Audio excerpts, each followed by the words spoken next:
about her background, her education, and some of the other things that led her to us this morning to talk about this very, very important topic, gender harassment.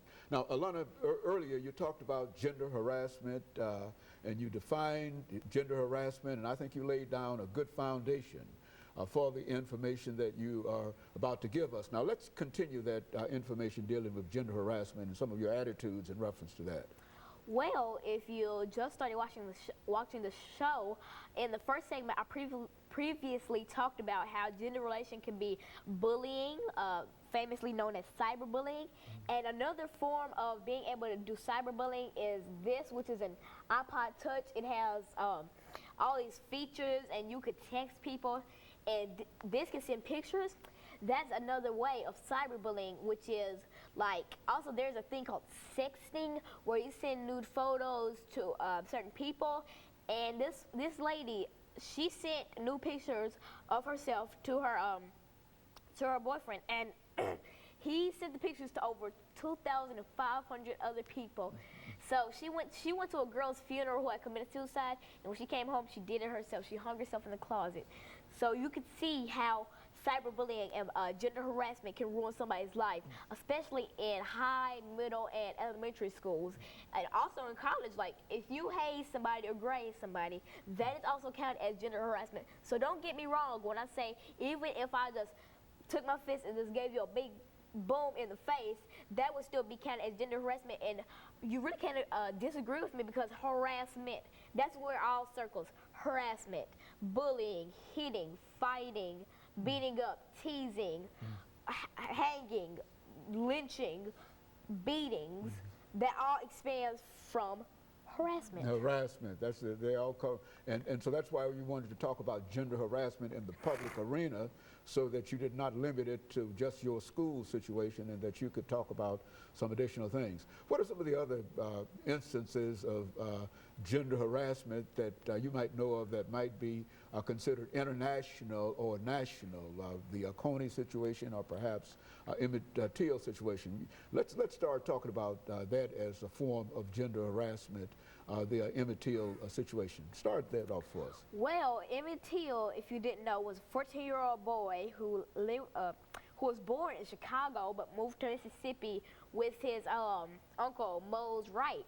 And the famous case was that he died on August 28th, 1955, from he was pistol whipped, beaten on his hips and back.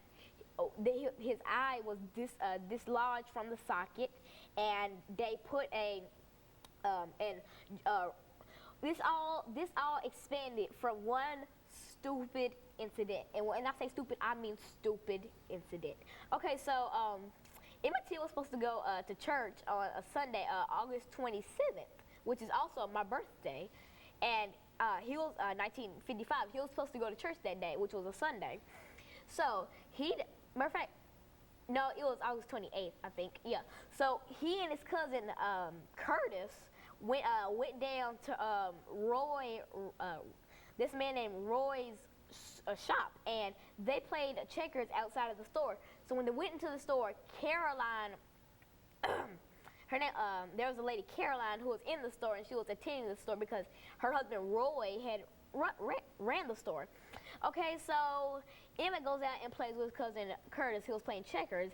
So Curtis dares him to go over there and talk to Caroline, because Emmett had told Curtis that he had experience with white women and that he had a white girlfriend, Caucasian. So he went to the store and supposedly took Caroline by the hand and said, "Baby, go on a date with me. I have experience with white women."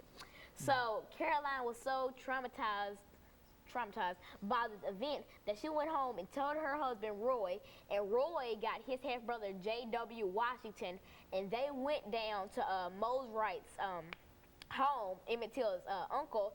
So what they did, they kidnapped Till, and Mose Wright was awake at the time, and J.W. threatened him, saying that if he told anybody about this incident, that he would be murdered too. So they took Emmett to a barn, to a slave plantation barn in Drew, Mississippi. So they went down there and they beat him, gouged out his eye, mutilated his face, pistol whipped him. They broke his he had been shot right here, right above the ear, your left ear, and he had also been very brutally beaten. His skull was, I think, cracked a little bit. So the thing is, Curtis, his cousin who I formerly mentioned, who dared him to do this, Curtis was the one who called police to report that Emmett Till had gone missing because he saw what happened with JW and Roy. So they didn't know he was awake, but he witnessed everything that happened to his cousin. So he called police, and then he called Emmett Till's mother, Mary Till, and she was so like traumatized by this event. So 3 days later, 2 boys who went fishing in the Tallahatchie River found Emmett's mutilated body, and his funeral, there were over 10,000 people who attended his funeral, and there was an open casket which showed his mutilated face, and he only had one eye left. So his mother requested to keep the casket open to see how evil the world was and to see what JW and Roy did to her son's body. They mutilated him, like his body just, it even frightened me a little bit. It was just like, how could somebody be so cold-hearted and do this to a 14-year-old boy? What would it matter if he flirted with a white boy? I guess people were that racist back then, because if somebody dared me to flirt with a white man, of course I wouldn't do it, but back then it was a different thing then. And who would kidnap a 14-year-old boy and gouge out his eye? Who could be so cold-hearted to do this to a 14-year-old boy? Well, now, but I think you indicated earlier that this had something to do with the National Association for the Advancement of Colored People becoming NAACP. involved in the NAACP.